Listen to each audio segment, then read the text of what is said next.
Hello friend, welcome back to my channel Rimpa USA লাইফে তোমাদের আবারও স্বাগতম। চলে আসলাম নতুন একটা ভিডিও নিয়ে তোমাদের জন্য আমার চ্যানেল থেকে। হ্যাঁ বন্ধুরা, অনেক দিন পরে চলে আসলাম আর এসে দেখাচ্ছি হচ্ছে কি আমার চুল কেটে ফেলছে। হ্যাঁ বন্ধুরা, বহুত কষ্ট লাগতেছে। এই দেখো কত কত চুল কাটছি, আমার নিজের খুব এত কষ্ট লাগতেছে। চুল কাটা মানে একটা ইমোশন, এই যে দেখতে পারতেছি ইমোশনটা লস হয়ে যাচ্ছে এমন একটা বিষয়, কিন্তু কিছুই করার নেই, অলরেডি চুলটা কেটে ফেলছি।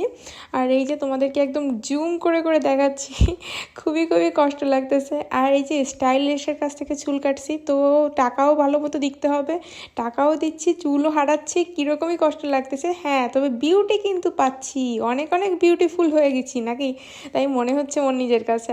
তো এই যে আমার ফাইনালি চুল কাটার পরে আমাকে এখন ড্রেসিং করাচ্ছে, হেয়ার ড্রেসিং করাচ্ছে, ভালো করে চুলগুলো শুকিয়ে দিচ্ছে। এটা কিন্তু আমেরিকাতে খুব কস্টিং সার্ভিস হয়, একটু অর্ধেক টাকাতে হয় না, বেশটা টাকা খরচ করতে হয়। মনে করো বাংলাদেশ ইন্ডিয়াতে প্রায় 10-12 হাজার ডলার টাকা খরচ করলে যেটা হয়, আমাদের এখানে মনে করো আমি যেমন পে করছিলাম $150, বুঝতেই পারতেছি $150 খরচ করে এইটা করছি।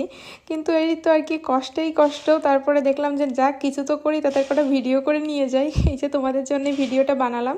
এই যে আমাকে সুন্দর করে চুলগুলোকে শুকিয়ে দিচ্ছে, আর শুকিয়ে দেওয়ার পরে আমাকে এই চুলগুলোকে আবার সুন্দর করে বিভিন্ন ধরনের এই যে ফ্রেগ্রেন্ট দিচ্ছে, ফ্রেগ্রেন্ট দিয়ে গন্ধযুক্ত পানি, হ্যাঁ গন্ধযুক্ত পানি দিয়ে চুলগুলোকে একদম সুরভিত করে দিচ্ছে। হ্যাঁ, এই যে ফাইনাল লুক, আমার ফাইনাল লুকটা ছিল এরকম। অনেক ভালো লাগলো, আর আশা করি তোমাদের ভালো লাগছে। দেখা হবে নতুন ভিডিওতে।